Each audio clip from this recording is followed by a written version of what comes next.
Hello and welcome to the January 19th, 2024 episode of Watching the Tape.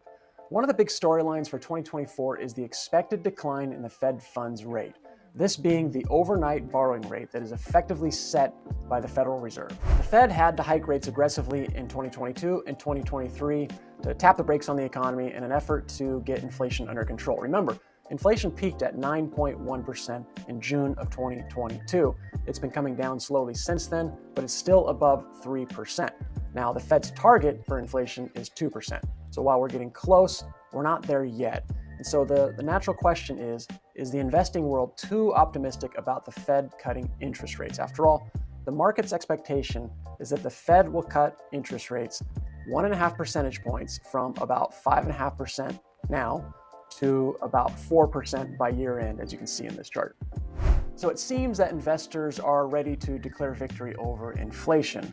I think there could be some stumbling blocks here and there. One such setback might come from the shipping disruptions that we're seeing in the Middle East with the recent attacks on cargo ships in the Red Sea and the Gulf of Aden. This has certainly been a headline grabber of late, and there has been a resulting spike in the cost to transport products. Here is a Bloomberg chart that caught my eye. It shows shipping costs jumping over the past month or so, anywhere between 40% and 280% depending on the route.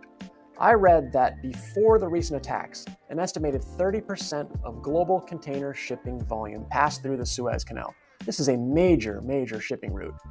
Let's take a look at the map here. Cargo ships from China used to take the shortcut through the friendly waters of the Red Sea on their way to Europe, but are now diverting their trips around Africa, which is adding 8 to 10 days to their voyages.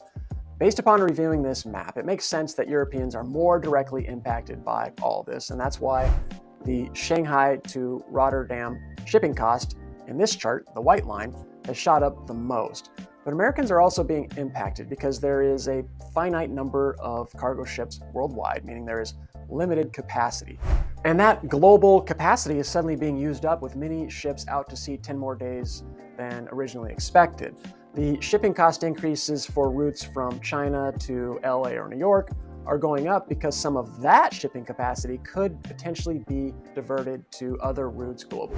So, is this a credible threat to the narrative that inflation is dead? Meaning, will this push prices higher such that the Fed will have to keep rates steady or start hiking again?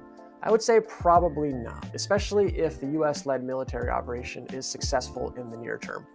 Even with the spike in freight costs, shipping generally represents a small portion of the overall cost of products. And for some additional perspective, instead of looking at a one-year chart of container shipping rates, let's extend it back 5 years so we capture the COVID-era bottlenecks. Now you can see just how high shipping rates have been in recent history. What we're experiencing now is a blip in comparison.